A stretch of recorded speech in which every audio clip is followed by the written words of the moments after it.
Well, hello everyone, and thank you for being here at the end of the last session. As we've seen for the last few hours, global tension, conflicts, shifting alliance are reshaping our world and the global order. Our next session, and I think it's written here, is Chinese creativity at home and abroad. It might seem counterintuitive to focus our next session on creativity and culture. But in the context of China and Europe, it's not only relevant, it's essential. Sorry, that better? Okay. And of course, it's essential. I would have to say that being the person in charge of culture and art and with partners in crime here to do the programming on arts and culture, you would not expect me to say it's not important. But as geopolitics harden, culture remains one of the last frontier for genuine dialogue. Many of you in this room know that beyond politics and trade, it's often through art, design, film, food, as Joyce said very earlier, food is important, and language that real connections happen. Where diplomacy may falter, art, literature, and shared story continue to build bridges. Creativity is a form of soft power, a way to foster understanding and connection. Europe and China are both cultural giants with rich history and dynamic creative sectors. But how they express and export culture differs, and often reflecting deeper values. And I want to emphasize on value because this is what it's all about. Europe champions openness, diversity, and rights. China balances heritage with state-guided modernity. This difference makes dialogue challenging, but also more important and urgent. Beyond identity, let's remember one thing. Creative industries are economic powerhouses. In both regions, they generate millions of jobs and billions in value. From fashion to film to gaming to architecture, creativity is not an expression, it's a strategy. And in today's digital world, where content is shaped with algorithm and controlled by a few platforms, cultural autonomy matters. How we tell story, who gets heard, what values are embedded in our digital space are now geopolitical questions. Lastly, creativity has a role in shaping our shared future. Shared future, which is at the core of Asia society, mission and values. From climate change to social cohesion, we need imaginative thinking, narrative that moves people, not policies that just move paper. So why talk about creativity and culture now between China and Europe? Because they help us see one another more clearly, work together more effectively, and imagine futures that we might actually want to share. To run this next session, I will let the floor to two much more dynamic and young and energetic people that will run a very engaging session that will involve all of you. But before I do that, I want to apologize on one of our panelists who is gone. Qingqing, but which was on the original program. Qingqing, as many good dancers, have a back problem. And he is, as we say in French, cloué au lit, nailed in bed, and cannot, at the last moment, could not come. So she apologizes to all of you. She would have loved to be here. But there is a wonderful replacement, and I will let the two, Ruohan, my good friend here that I just blanked on the name, Capucine. How can I do that, Capucine, to you? To come and introduce the next panelist. Thank you.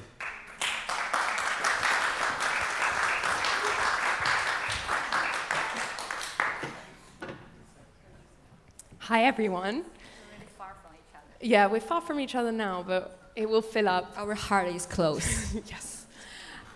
We are at the China Summit And so this session will be slightly different with both English and Mandarin. So get ready for that. I will start by introducing Jiang Qiong'er, who is a designer and artist.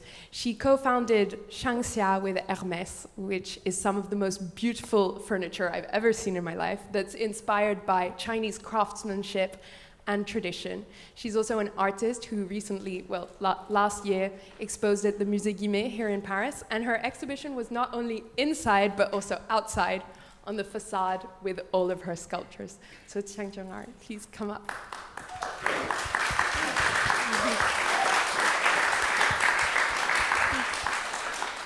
Our second speaker, Jia Jiawei, is an award-winning screenwriter. She is the screenwriter of a film that you may have heard of, A Little Red Flower, which was one of the highest grossing films in 2020 worldwide and has been nominated for 4 major awards. She's also written for other film and TV, and I'm sure we'll hear about it more. Please come up.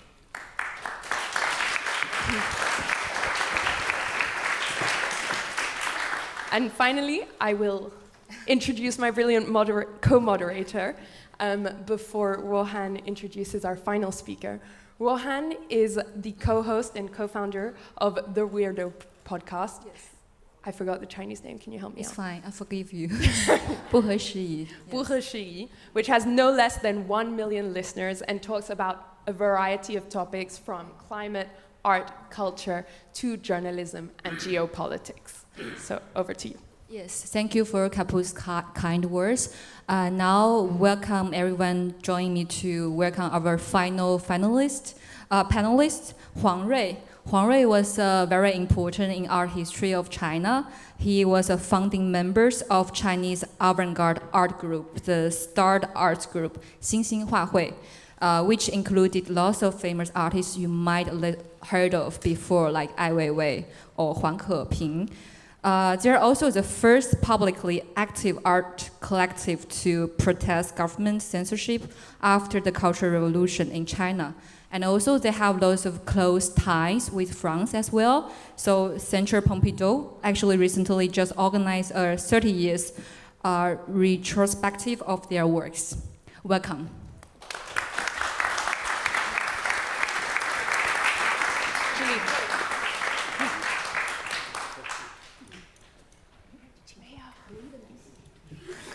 Yes, actually, when we are speaking about the power of the culture, I want to mention a thing when I arrived Paris yesterday. So I live in Amsterdam, and yesterday when I arrived Paris, somehow my mind was just cannot stop playing the music and sing of the movie Amélie. So I feel like that's the power of culture, because when the culture is spreading to the world, I watched this movie when I was 10, and is like super influencer among Chinese audience and younger generations. So I think it's just like such a fitting session to talk about culture and creativity in Paris, and also how Chinese culture were affected by the global and how it's affecting the global perspective as well.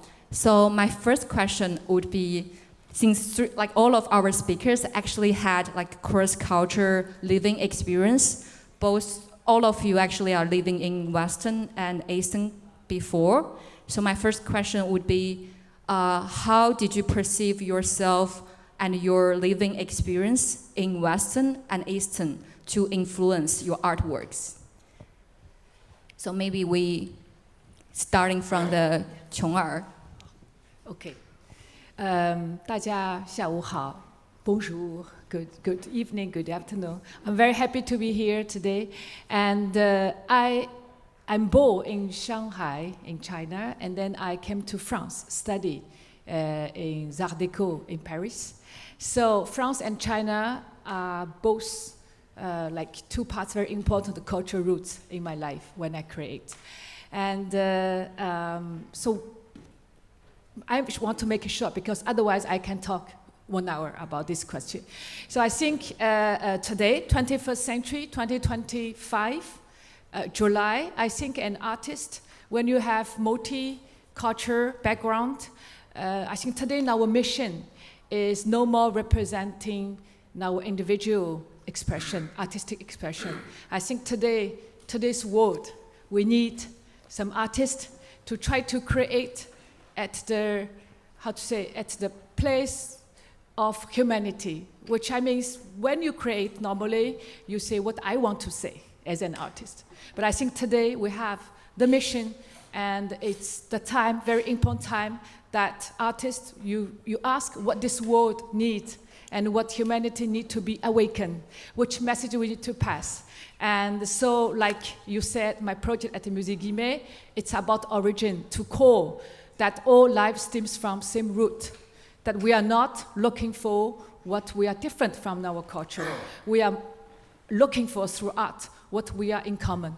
And maybe with this common power and common points that make people be together and take care of each other, and maybe we can go together to the future.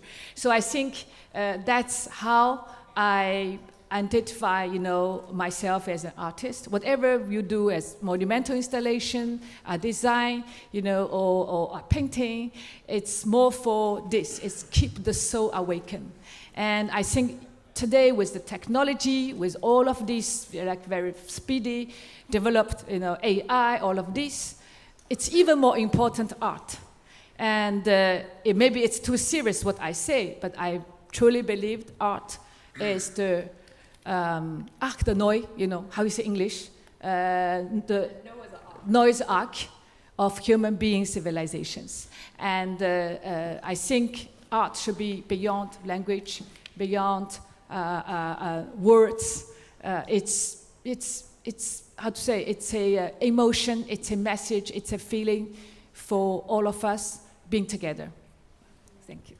Yes, actually this question I also want to ask Capucine, because I didn't mention your background, but actually you are having very rich background living in different places. You are in China for 5 years and you are choosing like very specific location in China like Chengdu or Hong Kong and like Shanghai, so you're being everywhere like in China, and also you are working in Paris now, so like Capucine also co-founded like a very good platform to promote the women mental health. So I would like to know your opinion about this question a little bit as well when we move forward to other panelists. Absolutely. Can you hear me? Yeah. How did China shape me, or my experience, my cross-cultural experience? I grew up between Morocco and London, even though I'm French, and then I spent 5 years in China. So I don't think I would be who I am today without the cross-cultural experience. I'm not an artist, unfortunately. I'm a creator in some way. But I think everything we do is informed by our past. And for me, the cross-cultural past informs what I do today as well. Fantastic.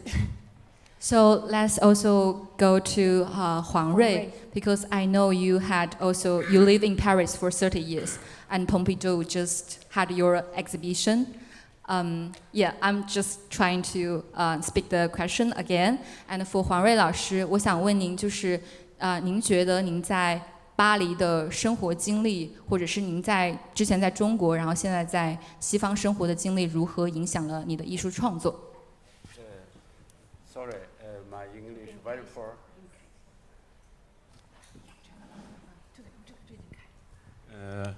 Actually, I'm not living France. My friend living here, so same group, stars group, another member, name is Wang Keping, Ma Desheng. They live in France, and Li Shuang live in France more than 40 years. But for me, I'm just moving Paris start to living last month. Start really. But my partner is French. I have a lot of friends living, even Chinese, French living in Paris. So I love Paris. One thing. That's it. But another one,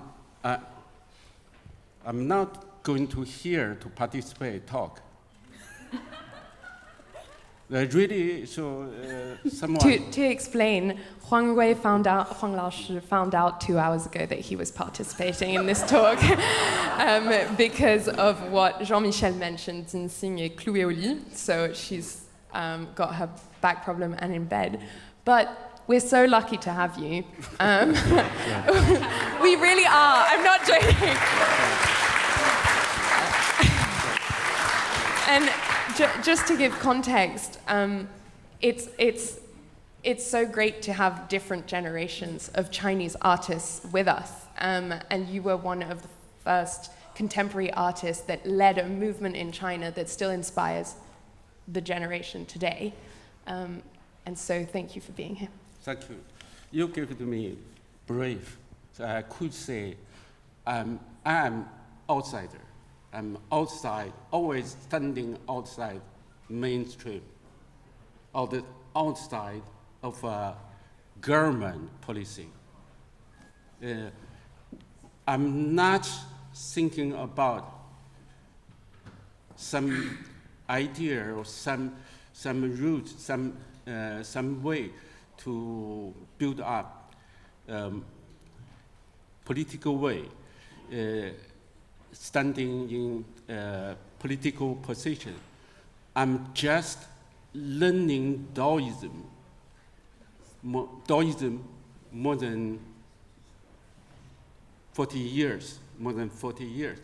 That Taoism always push you thinking obsession.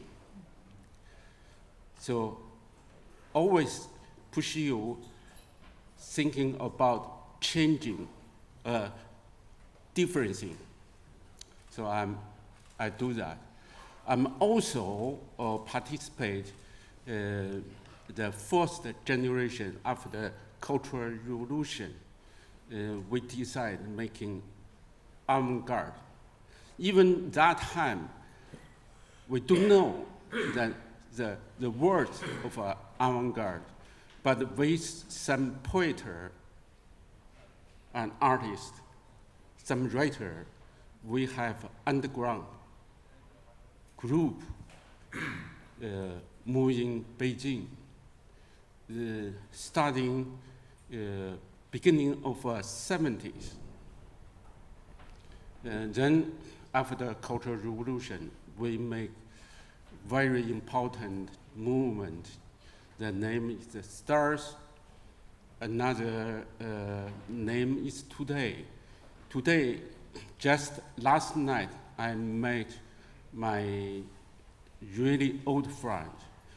We had relationship from 1969.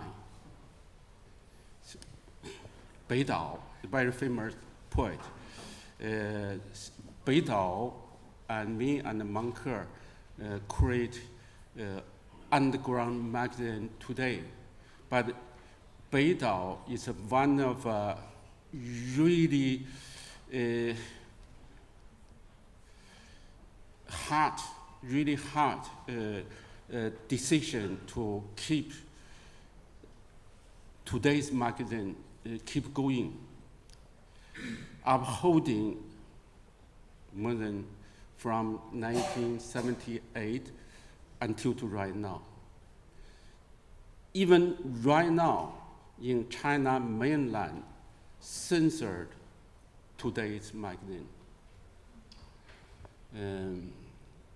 That is the situation. So, okay. Yeah, I think definitely in China, the censorship affecting the art and culture a lot, because just looking back my journalism experience, that's the same as well, because I was working for institutional media, and then one of the media was banned by the government. So that's actually basically the story why I started my own podcast.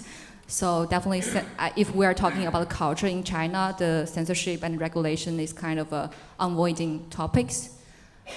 So let's also talk with Jiawei because Jiawei is a very famous screenwriter and your works cross the film and TV. So how you are also living in Paris now? You didn't move yesterday, right? Moved to here yesterday. So I wonder, like, how did you perceive your working and living experience, and how it reflects your creation? Comparing to the two amazing artists, especially Huang Rui, my experience is really very short and brief. The moment I feel the most creative, the moment don't often happen when I feel comfort or I feel settled. It's always like when I feel nervous or I feel the obvious existence anxiety. It's like something happened. I feel creative. I moved to London in 2019 from Beijing. Before that, I worked in Beijing as a screenwriter for years. That year, I moved to London for another master degree in the time of Brexit. And immediately after that, it's a pandemic hit. So honestly, I feel the most valuable part of my overpriced British education is learn how to live through math. I once asked Duncan, it's like, because Duncan travels everywhere and Duncan is slightly older than me, sorry, more experienced than me. Yeah. So I asked Duncan, was the world always like this? It's like, it's always changing so fast, or I moved to London, then it began to change. So I asked stupid questions like that, but at that time, the life paused. So I started to question like what was normal and what was the new normal. So, and China and UK, they were coping the situation totally different. So it made me reflect a lot. So after 2 years, I moved to Paris. At that time, it was still difficult to travel back to China. So I kind of stuck here. I couldn't speak French. It's very difficult, so I couldn't understand, I couldn't speak. So I felt like I live in a vacuum, like physically in France, but not actually in it. So I feel at that time, it's like I push myself to ask a lot of questions I never asked before. So for me, the cultural identity is not like about geography or language or other elements. They doesn't define it directly. It's about it's like it's all about the gaps, the frictions, and the moments of confusion between the different cultures. It made me rethink. So for me, the cultural identity is constantly reforming, and it's evolving, it's shifting, it's always changing. But right now, since I live in Paris right now, I find myself have more interest in writing Chinese stories because I come from the Chinese culture, but I'm not defined by thinker of that anymore. So I feel I now have the freedom to carry what I want to carry and keep on reshaping my ways to see the world. Yeah. It's so interesting. Often you find out more about yourself in a foreign country than in your own country. Our second question for you, since we've spoken about this cross-culture between France and China, is how do you view China's cultural presence on the international stage today, its strengths and its constraints? 然后我也会讲中文，你会如何看待中国艺术和文化在中国和西方的不同之处？就Qiong'er, since your artwork has recently entered UNESCO's permanent collection, I'd love to hear from you first. This is a very large question. And from my practice, I think there is always culture, different expressions. But the root, the foundation, there's always something same. We are looking for beauty, aesthetic beauty. We are looking for love. But the expression could be different. And so what I think, from China, as I said, I have double culture, Chinese and French. And so when I try to create, I think last 5 years, I feel particularly strong that a Chinese ink and brush is not enough for me to express. I think it's, as I shared for the first question, it's important to take the feather of humanity, you know. And again, to answer your question, I think China today, everybody talk about China and interested in China.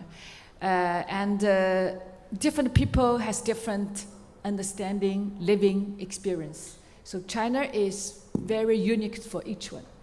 And I think art, at least from my personal practice, art cannot resolve, to find a solution of conflicts, of different opinions, but at least art can open a dialogue, open a window, a door, like start a dialogue. The dialogue allowed us to talk, to know each other better.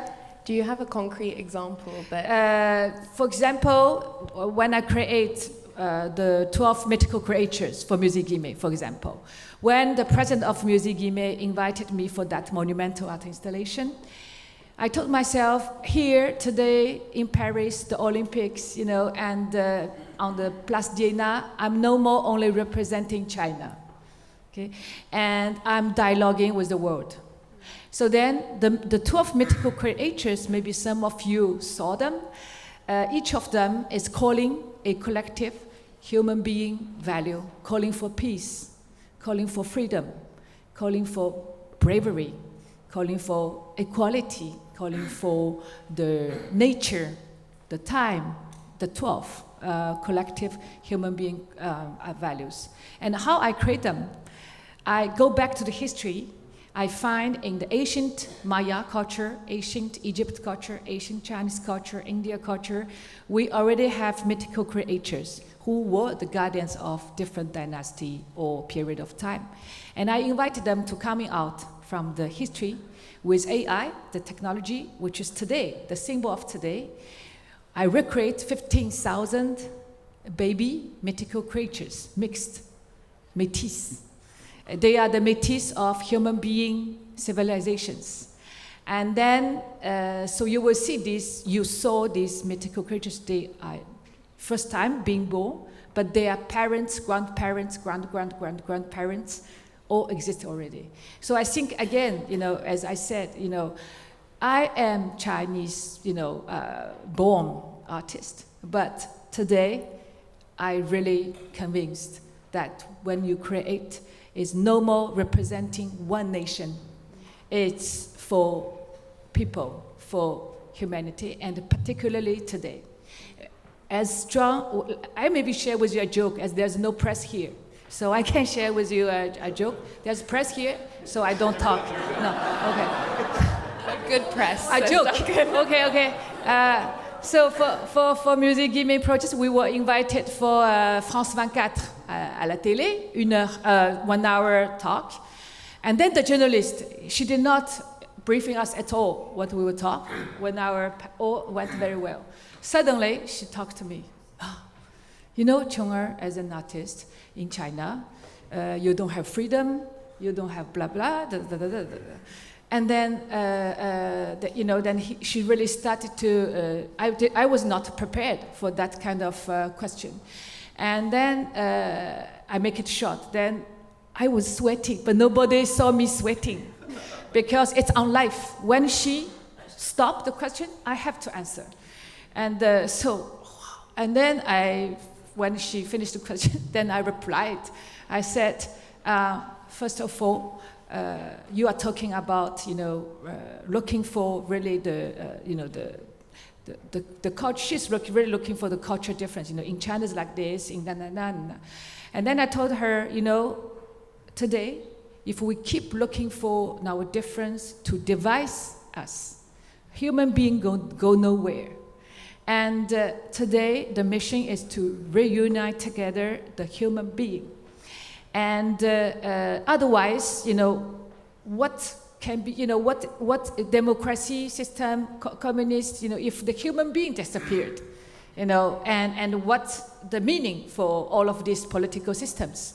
And so I was, answering like that, and I, in the end, I told her, I said, today, if I may, if we are in a democratic country, so I'm really calling for the, réunion, like the reunion of human being, and then, so I make it short. I forgot what I tell, but in the end, it went well. Then she asked same question to Yannick, the president of Musée Guimet. She replied in a very nice way. She said, the president, as the president of the museum, it's like a culture diplomat. And using culture, you dialogue. With culture, you exchange. And so that's how we went through this kind of dialogue on life. What a beautiful metaphor. Culture as a dialogue. Huang Rui, I know that the STARS movement, which you were part of in the 70s and the 80s, also received support from Europe, and there was a dialogue between you and Europe. I'd love to understand, Qiong'er spoke about today, but in history, how has this dialogue been? And could you give examples? 我也可以中文再讲。对，就我的问题是关于 STARS movement， 也受到了欧洲和法国的支持。就你可以给我们讲一下，这个支持怎么帮助了你们？然后这个对话就怎么也帮助了你们？也欢迎你讲中文，我们可以帮助你翻译。对，我先试试我的破英文，先试试我的好的破英文。So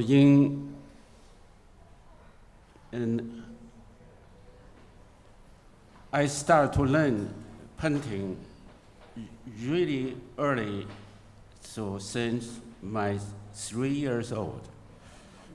Naturally, I remember how to line to make a form, actually, naturally. Then I'm going to little school. I get really good friend. He is son of Zhang Daqian student. Zhang Daqian is very famous.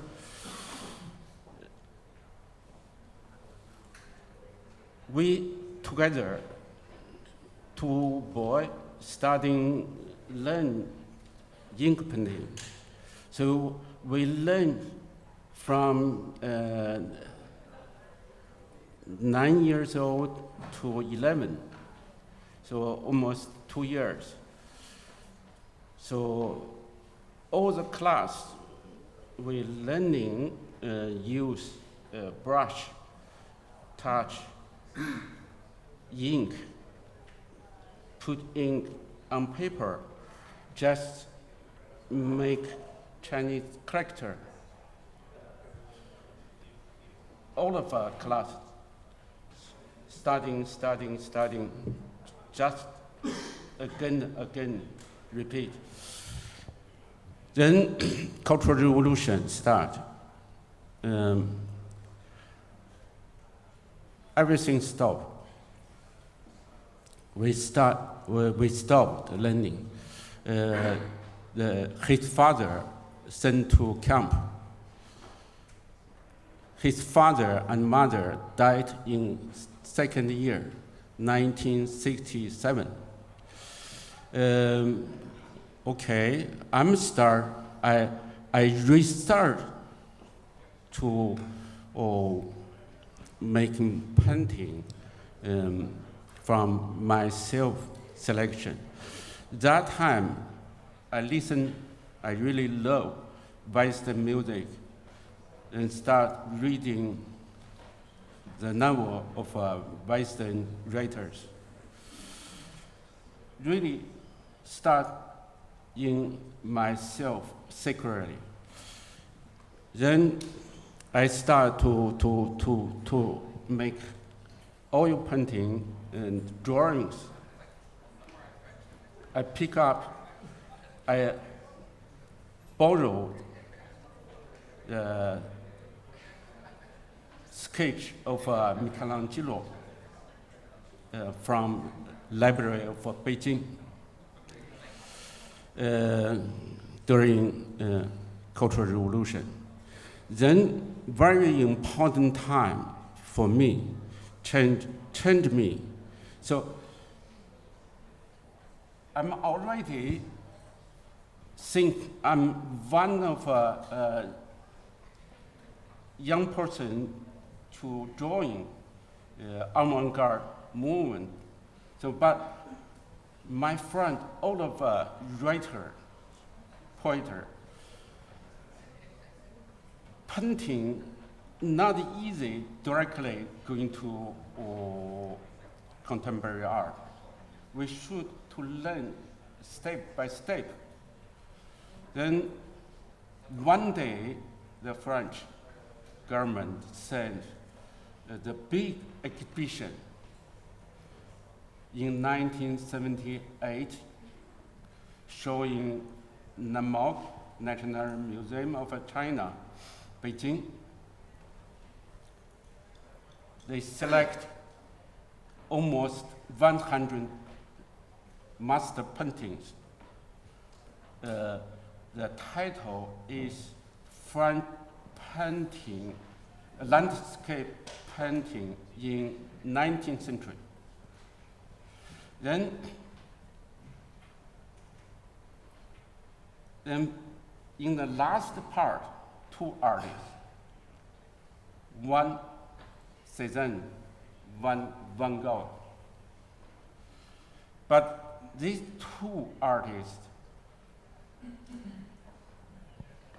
China Academy, Art Academy, don't want them come to Beijing. They not put in the name list information in the exhibition. I really don't understand the people, the art student going to looking Courbet, Millet, something. Of course, the beautiful painting and Monet. But last one, when I directly in front of Cézanne, sorry, I'm full-time use English to explaining that time. I think it's really brave to me, really open my mind, not my eye. Because Cézanne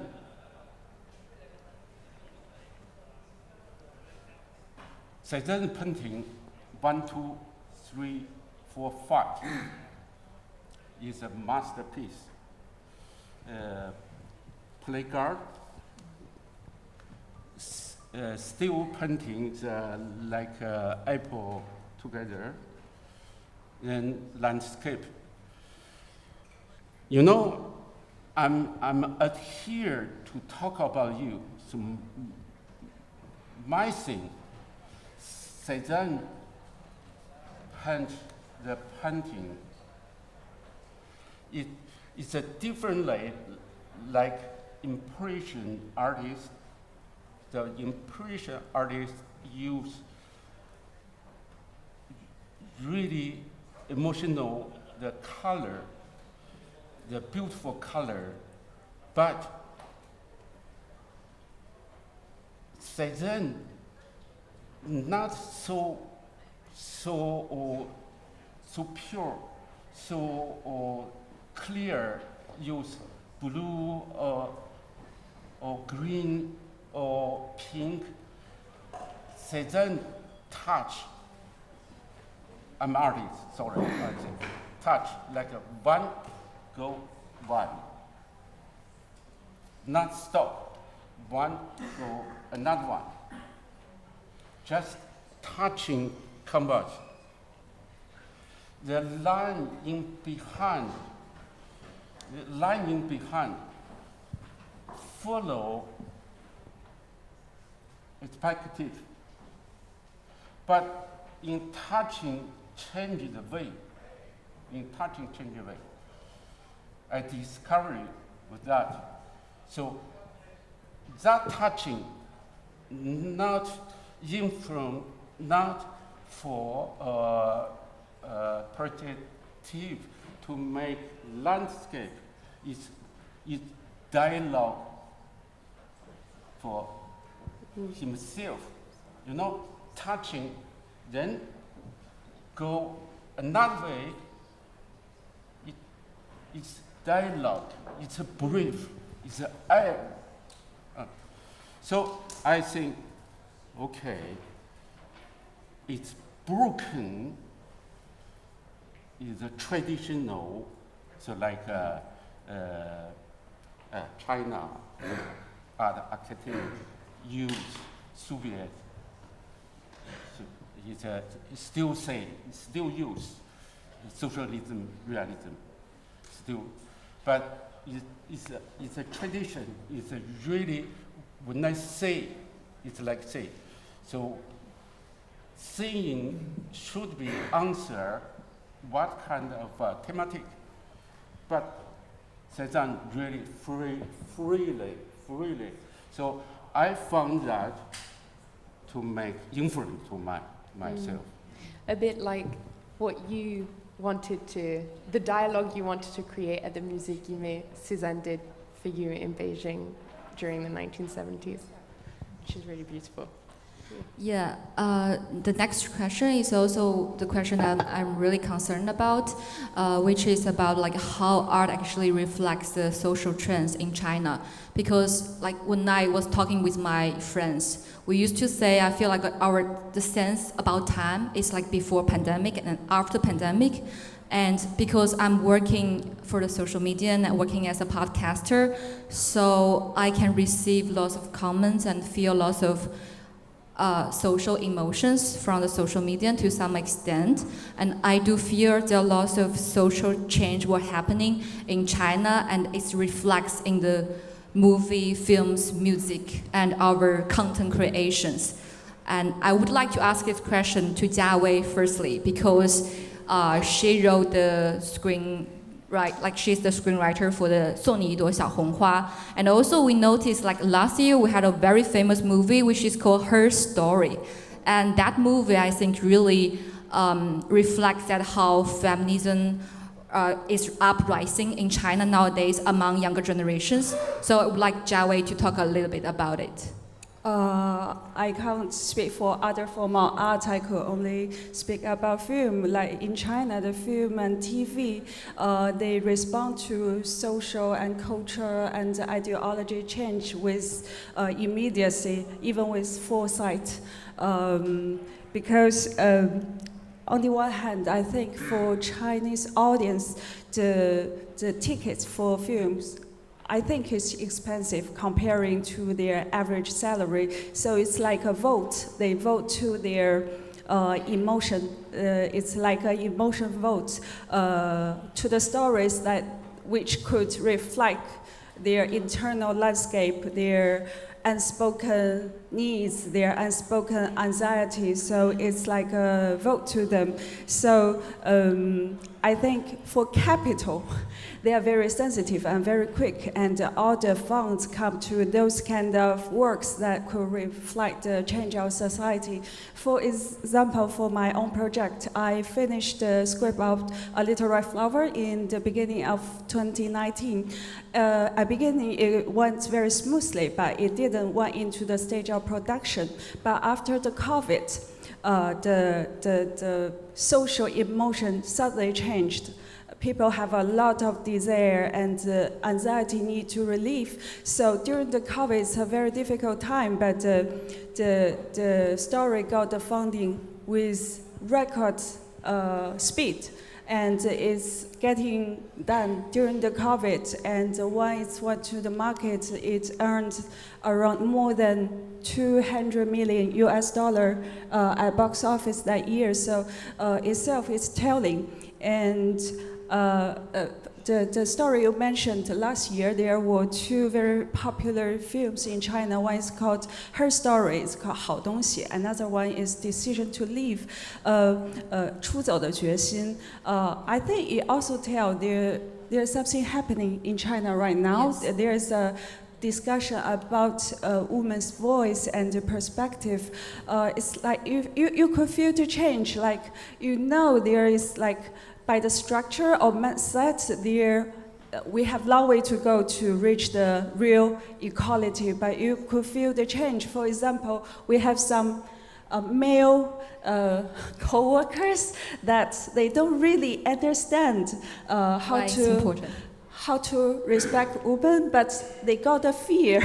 They got a fear that they will be calling out by the audience. Yeah, so it's in a weird way that this kind of fear urged them to start to listen to the voice of women. They know they couldn't make it all alone by themselves. And the opposite, when there are social sentiment coups, you could feel the difference. For example, multiple producers told me this year, no more love story. No one believes in it anymore. There's no romance in China. It's like, you could feel that as well. So I feel it's very quick and direct. Yeah. So young people doesn't believe love anymore nowadays. The traditional form of art, it doesn't work at all, and there's no money flowing to it. But maybe there's a new form of love we are still exploring. Yeah. Traditional love and new kinds of love. Yeah. The society is changing, I feel. Yeah, when it comes to women's voice, I would also ask Qiong'er, how did you see this question? Being a woman, I think, is very lucky. If somebody ask me for your next life, would you like to choose again, woman or man? I will choose woman again, being woman. Why? Yeah. I think being a woman, we are very lucky that the life gave us the generosity. I don't mean men do not have, but we have the generosity, we have the multi-task, in our life. We can play. Turn off the mic. Yes. That one. Yeah. 没关系. So, for example, I'm artist, I'm designer, I have 5 kids, I have a grandson, we have many projects, in China, in Europe, in Qatar, and in the world. And so I think being a woman, my husband always told me, he's a French, nobody's perfect. I married with a French. Yeah. And so he always told me that how we can deal with so many projects at the same time, family projects, creative projects, art projects, in different culture, in different environment. I think woman has that generosity as mother. Okay? When the kids coming out from you, it's a very unique experience. And also, I think women, we are lucky because we have this kind of internal soft power. We don't look like aggressively powerful. Now our power is coming from the tenderness. And one of my artwork that I created at Musigime on the roof terrace, I invited the Chinese ancient Nushu. Some of you who may know that almost 1,000 years ago, the Chinese woman is not allowed to study. So they don't know how to write. They have no right to learn how to write. And so they invented a particular secret code, secret language called Nushu, only used among women, writing poems, writing letters, writing songs, embroidery, etc., and only pass it on to women. And so I use that writing character, which represents a lot of bravery of women that time, and I interviewed 60 women about what is the definition of bravery of today as a woman. And that poem is very short, but very strong.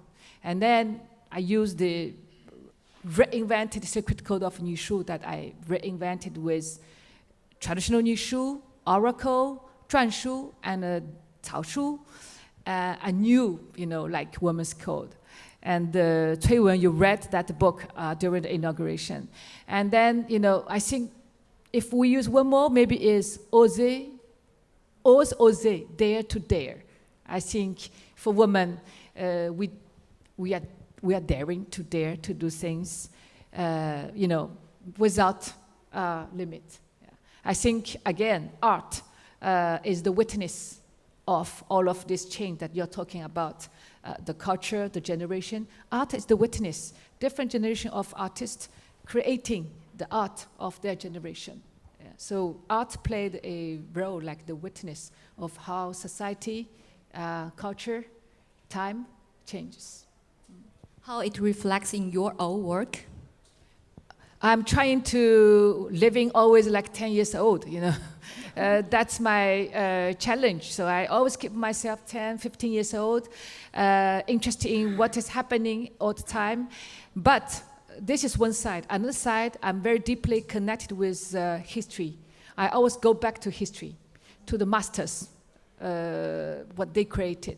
They are like already giant mountains, that when you step on giant mountains, you have a different perspective, different angle of the world.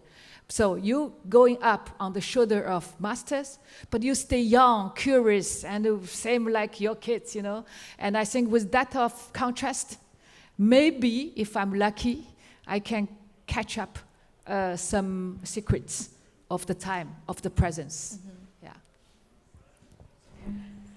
We want to leave some time for Q&A, so I think we're going to open the floor now for questions for any of our speakers, or we also have half an hour, and it's also because you are experts in the room, and it's if you have feedback, things you want to share on the sessions we've had today, or questions you'd like to pose to the room to take outside for drinks afterwards.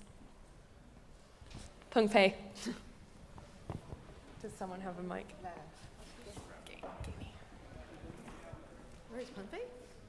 Oh. So first question is for Jiawei. Jiawei, and I was, you mentioned that, Chinese people don't believe in love anymore, or at least the love in the traditional sense, and there might be new forms of love. I was wondering if there's any idea of what the new forms of love involve. Maybe different varieties or something like that. Yeah, I mean, redefining, a romantic relationship or something like that in a societal sense. What do you see that? How do you see that involved? Yeah. For me, I feel it happens because the structure of the society is changing, and it's very expensive to get in love in China right now. Yeah, it's like we have different definition of home from different countries. For China, I think initially home is, at least there is an apartment there. So it's like it's the fundamental of love. So right now, it's like it's difficult. I don't directly see the number of the changing of the economy, but it's like people are not willing to date. Like if you are going to date, at least you go to the cinema, right? It's like for two people, cinema and dinner, it's at least 30 euro. Yeah, 30 euro. But I don't know the average salary of that in China. For my mom, she was a professor and she got around 500 euro a month. So I think it's quite expensive for people to get in love, and for getting married, the guys have to buy an apartment at least. So it's like, and right now we got social media.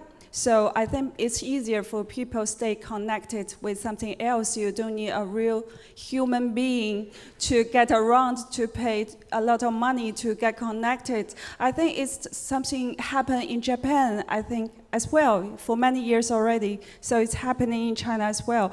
But for the future, but I feel like people still need it in different forms. But I think it's a good chance for the film industry, even though we can't write a traditional love story, but you got emotion from films, or even for TikTok short video, you got emotion. That's what you need as well. For myself, I watch TikTok short films as well. It's like I need emotion from that as well.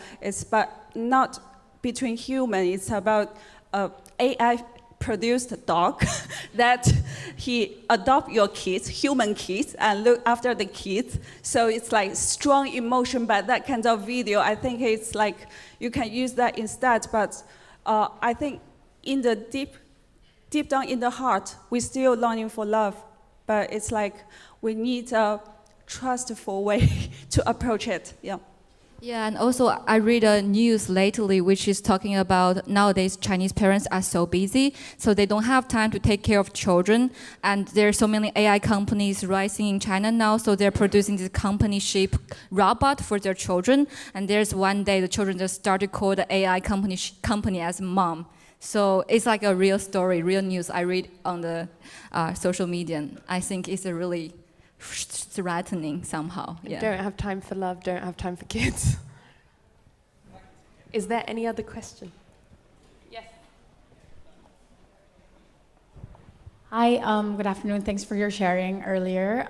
Just a question. Jiang Jiawei, sorry. You mentioned that friction fueled your creativity, especially recently, led you to write new scripts, etc. But talking about Chinese creativity or the creative sector more broadly, and I guess this also applies to yes, sorry, I cannot pronounce your name, but yes. What do you think is driving or are driving the creative forces and the creative sector in China, apart from, I guess, censorship? What are the other, say, more positive drivers of creativity? Thank you. I can share what I feel is more positive. I came to France at 2000, and I started my own design art studio company very early, 1995. And from that, then 2000 I came to France, and then I went back to China to continue my own studio. And during all of these, I think it's 25 years now, and I can see how China, the creative industry, how it have been hugely developed. 2000, we can see it's a kind of, not desert, but kind of. And now, if you see the dynamism of all these creative people, it's not easy, but the creativity are there, the creative people are there. And I can see how creative they are. And I'm sorry to talk about France. Compared to France, the creative people, we still have easier life in China to realize now ideas, to try to realize now ideas. If you want to set up a studio company in France, and if you compare to start up a small company, design studio, art studio in China, it's very different. The time, how long you take, and then everything, the procedure, and then everything. And so in China, you can see that. And then second important thing is a lot of partners. Made in China was very powerful, but these made in China manufacturers, 20 years later, they realize how important the creativity it is. So they spend a lot of energy to work with creatives. And that's also, I think, it's the positive energy for creatives in China. And the Chinese culture, China is getting more and more important. You can see during last few years, more and more luxury brands starts to dialogue with Chinese culture, inspiration collections. Okay? And Hermès, with me, was one of the very daring projects that we started to create a Chinese luxury brand, the brand of excellence, 2009. It was a huge surprise in the industry of luxury, because we believe in the value of excellence, of craftsmanship, of heritage, from that country. So I think, there is some censorship for sure, but it's not everywhere. And I may share another something story without press. For example, the building in center of Shanghai where Shangxia and Hermès, we have now a flagship store. It's a historical building, and it's supposed to be the Pompidou Center, on Huaihai Road. And everything's settled. You have Ruohan to invest, the renovation. You have the government to give the building, and then in the end, there is because in China, each exhibition you need to apply a authorization, okay? And then Pompidou is not happy. They say I'm the best contemporary museum of the world. Why I have to apply an application if I want to do an exhibition? So there is one point who was blocked. But the censorship was quite, quite precise about a few points that we all know. And so because of this, then the project is failed. Yeah. And then a few years later, it has been settled down somewhere else, in West Bund. So again, what I want to say is that we personally, or what I see, we are still in a very dynamic environment, creative environment. And as Chinese culture raising, more and more, then from the luxury side, from the global culture side, people, they are doing less imposing their business in China, but it's more about a dialogue. Yeah. 你来吧. Oh, okay. Sorry, what's the question again? I have one more question. Okay. So for me, I could only speak it for filmmakers. Like, I feel films is like ultimately it's about human beings and about being humans. So for this industry, I feel it's the most innocent people in China. It's like they are all think when you want, maybe I think in today's world where the divisions are growing wider and the narratives are growing sharper, but like when we went to a film, is still a form of art that bring us back to what we share.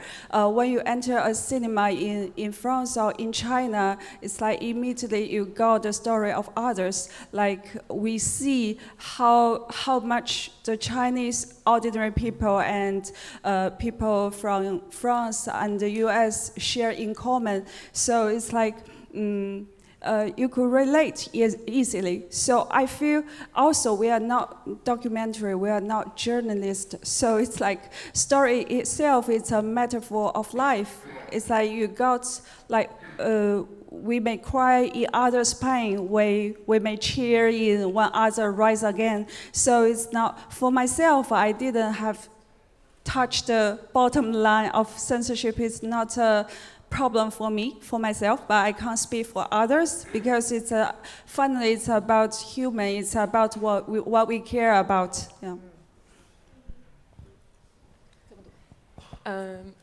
I actually, if I may, I have a follow-up question for you, super quickly. It sounds like, by what you're saying, it sounds like a lot of the culture in China is commercially driven, so luxury brands pushing for it, or I worked in shopping malls and we had art exhibitions. Personally, when I came back to France, I found that there was a slight difference between that and here you have a queue outside the museums to go into an art exhibition. Do you see that as true, or what's your perspective on the topic? I see it as true.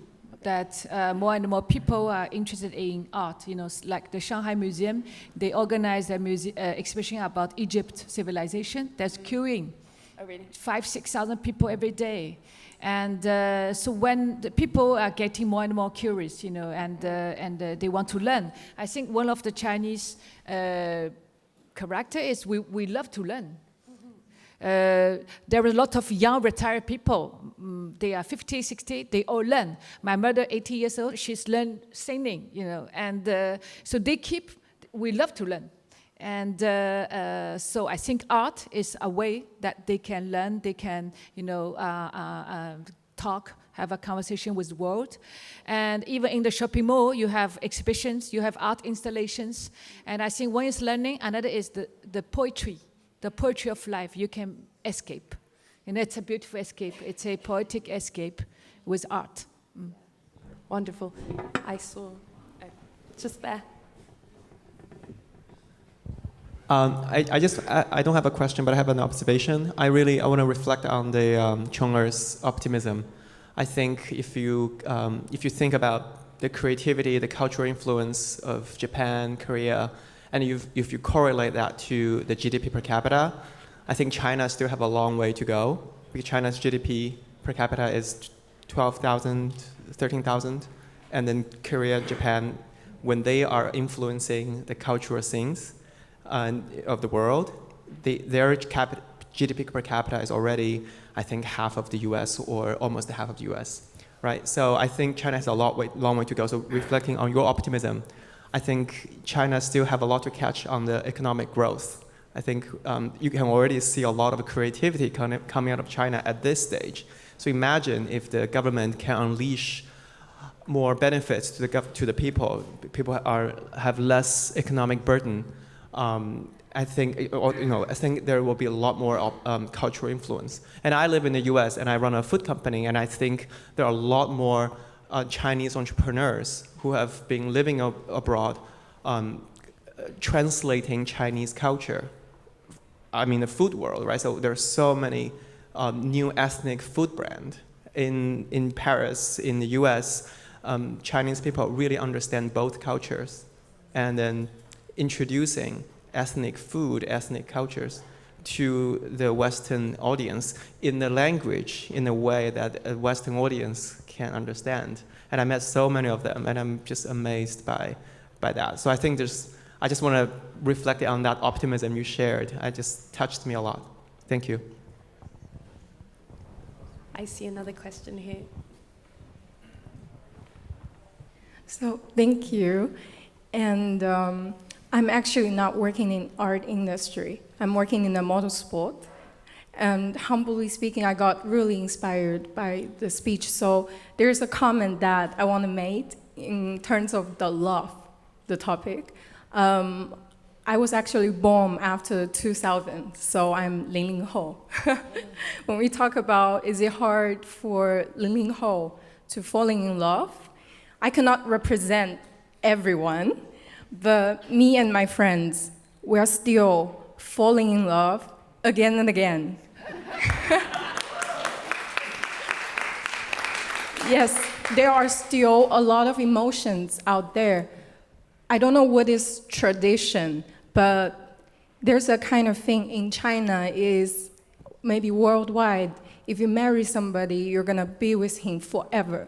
But nowadays, you may marry a lot of times and it's becoming normal. People talk about it. There's a dialogue. We see the movies. We can see a lot of possibilities for female, for male to live in this life. I think nowadays, our generation, after 2000, we got excessive information. We see a lot of possibilities. So it's just, I also feel like it's more accessible for us to get with art. We can see it on the internet about the Jimei Museum in Paris. We can see the Pompidou in China. So it's just take a little bit of more time for us to deal with this information, to actually learn who we are. So it takes us a little bit of more time and gives us more chance to identify who's actually our lover if we define by ourselves. So that's just a comment. It's a very interesting remarks. I don't know, do you want to reply or make some comments or? Yeah, it's very true. When I studied in UK, at that time I was 33 years already, and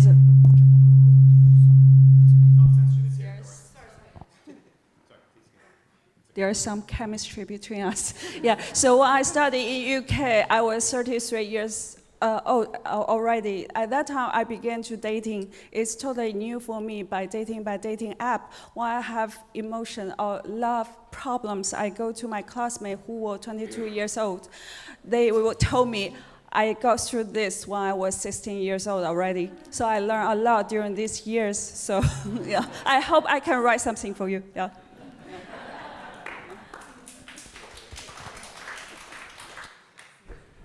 Yeah, I think Zichen also has one question. If I may joke a little bit, this is more fascinating panel than all the heavy stuff, right? Like, I was wondering if I could actually ask Ruohan a question. I hope it doesn't come off as an ambush. Like you're running 不合时宜, the Weirdo Podcast, one of the leading, very influential podcasts in the Chinese language, widely available in the Chinese mainland, which is no small achievement. And I think there is considerable Chinese creativity there with you, with your co-host, Qing Wang. And would you like to share, your experience, how to develop that? I understand it has become a major channel of information in China. For example, I bumped into a PKU law school professor like 1 week ago, and she really appreciates the opportunity to highlight some of the job she was doing on your podcast, and it's really important public service. Thank you.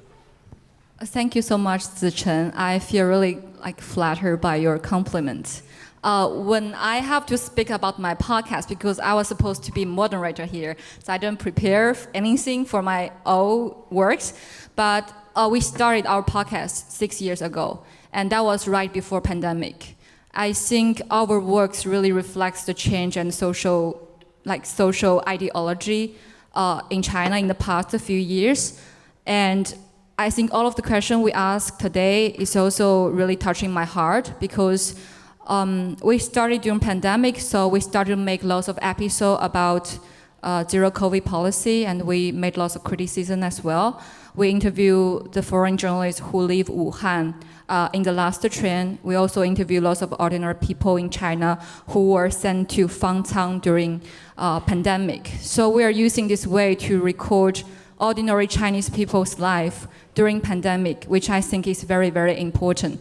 And I heard lots of feedbacks from our audience afterwards. They were saying, your podcast is so depressing, but it somehow feels very healing during pandemic, because at that moment, Chinese people start to realize how important to really, care about social issues. Because I think in our culture scene, we don't get used to talk about politics and social issues just because we feel it somehow is a taboo, or it doesn't matter to talk about it on social media because it will be banned or deleted afterwards.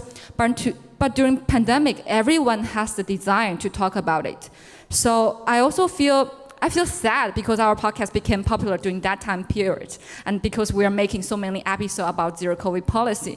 But I also feel lucky because during that time, it's like a very special window for podcaster or independent creators to make lots of content really related to people's life. And afterwards, I moved to Europe because of lots of reasons. I did my Me Too movement in China, and the media I worked for was banned by Chinese government, so I just feel like there's no way to go. And so I moved to Europe for studying journalism, and I continued to do my podcast. And I'm really proud of me and my co-host, Qing, and she was also invited by Asian Society Switzerland before. In the past 5 years, 6 years, we're working for our medium projects while keep this podcast alive. And we're producing it every week in the past 5 years. So I think I'm really proud of that.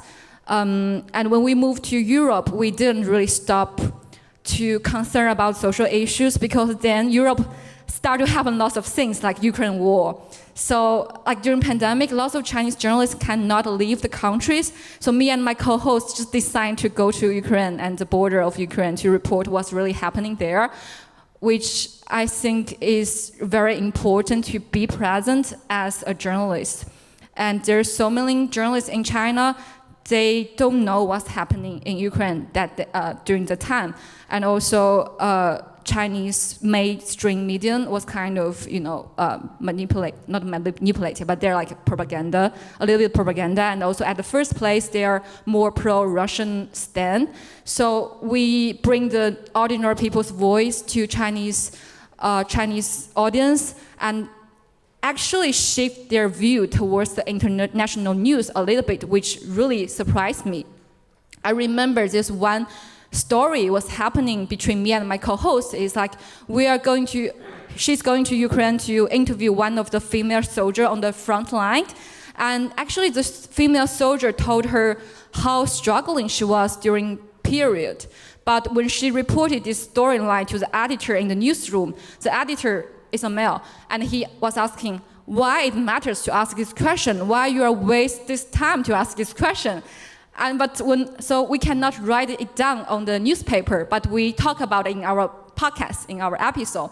So lots of people were actually impressed by that, by like that little details, and they thought, oh, it's such, emotional and provoking details that they really related to the soldiers who are in the front line, and they feel like how cruel of the war, instead of just listening to people are talking about geopolitics relations. They cannot relate to how ordinary people were suffering in the front line.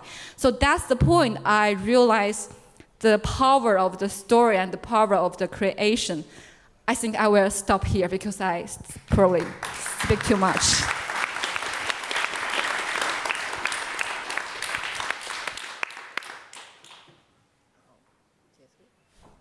Thank you, and thank you for highlighting Ruohan's incredible work. I recommend everyone listen to your podcast, and I also have a podcast, and believe me, every week must be very hard. Every month for me is already quite difficult. I'd like to open the floor to one last question, if there is one, and if not, I will. One more?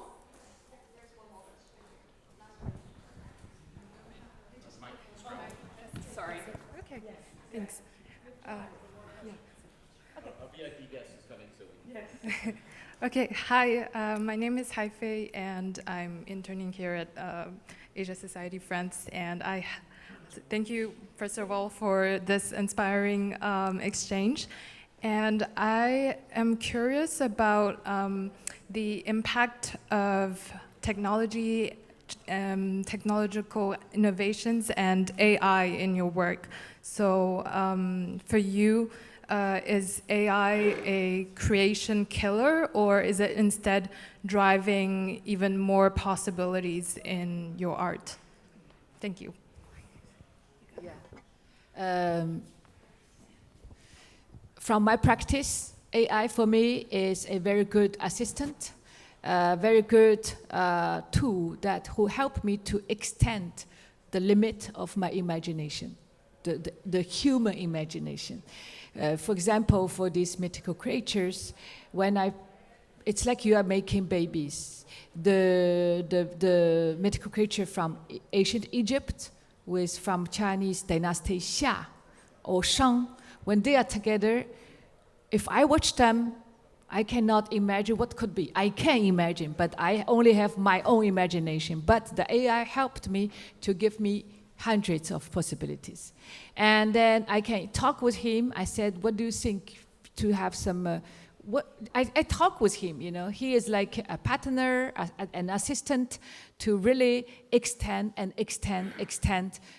your imaginations, the board.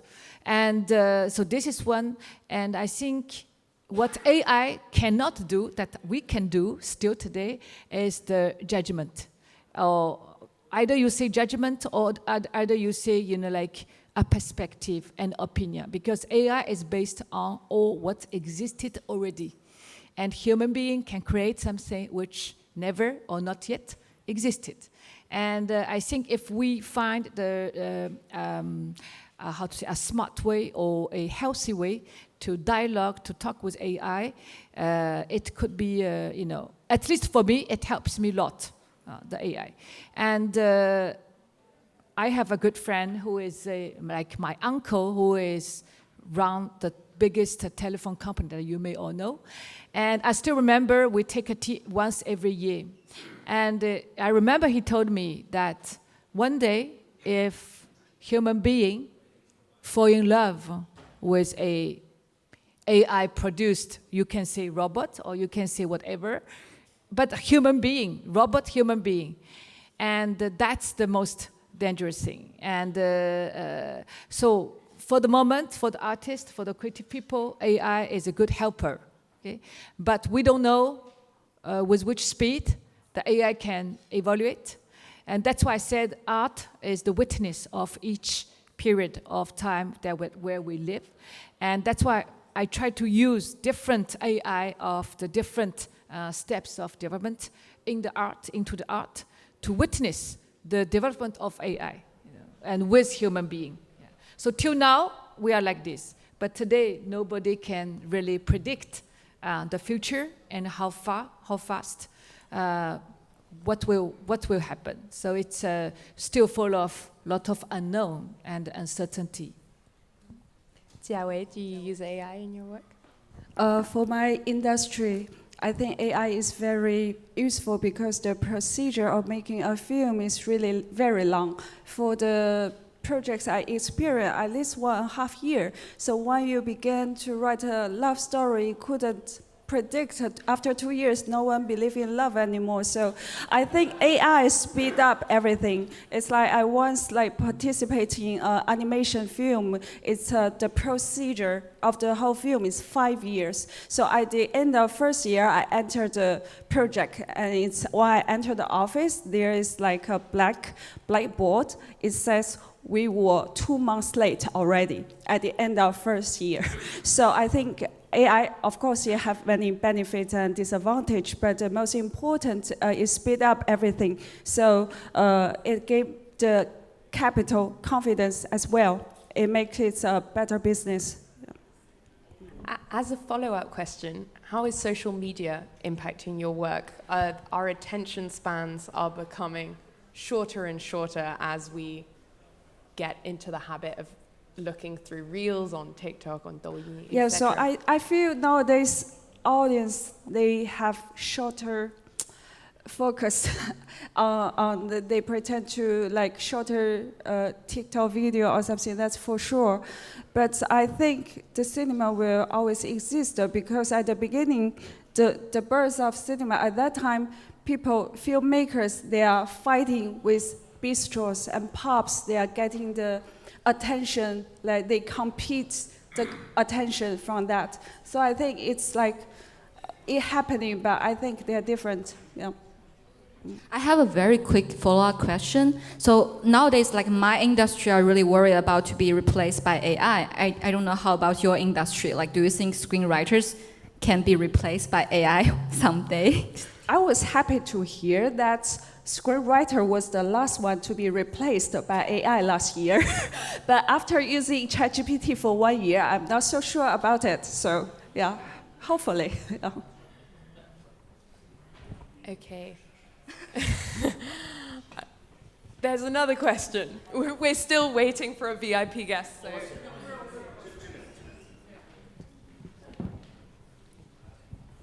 Thank you. My name is Yalin, and I'm also in the art industry. But this question is from Ruby. So she wants to ask which kind of your software you use for AI. That's first question. Yeah, you, because you said ChatGPT, so I just, that's very important. And the second, from my personal view, I'm also live abroad and left Shanghai 20 years ago, and I travel a lot of countries as a Chinese, and now I go back to the creativity, and I'm also lost. I mean, sometimes you have to, also your kids have to identify you are Chinese or not because you live abroad. And as an artist, I'm especially question for Qiong'er. And what is your thinking about the creativity as an artist and the creativity and identity for your kids? So it's, okay. Yeah, just for the Okay. So for the application that I use ChatGPT, I use Midjourney, and I use there are a lot of small AI applications. Midjourney and ChatGPT are the most famous. Otherwise, there are small, very particular apps, AI application for different use. And we can talk about later.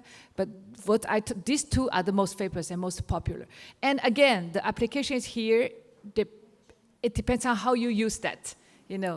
ChatGPT with you, living with her after 6 months, and living with me after 6 months, there will be two ChatGPT people, and very different. And this is quite. You can say worrying or you can say happy. They really know you, and they remember all what you ask them, and they have all the memory. They don't forget. even I forgot sometimes, they don't forget. And yeah, it's true. And once you get used to that, it's a new lifestyle, Yeah. And for your question, I have 5 kids. So for my kids, they are Chinese for sure. That's why I keep that they speak good Chinese. They can repeat Chinese poems. They can draw. They can, It's not only about language. The culture is not about language. It's about the culture and the mindset. So what I wish is that they can understand the Chinese language plus culture mindset, and they can understand the French way and maybe the British way. I mean, the Anglophone, the British way. And then once you have that kind of architecture in your mind, you are free. You are free, in your life. You can go different places and you can adapt. I think for the future, the most important quality that kids we need to help them. One is the capacity of adaptation. Wherever you go, you dialogue, you discover, you explore, you adapt with your own route, and you enter.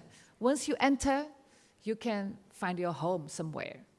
First is the capacity of adaptation. Second, a beautiful personality. That's very important. And then the third is, a kind of a healthy, positive, healthy mindset, this is because you always have difficulty, you always have uncertainty, and with that, you go without fears, And if the parents can help little bit network will help, to give them some keys, This is very pragmatic, but if you have little bit network, you can help and support them, that will be very helpful too, So this is what I think.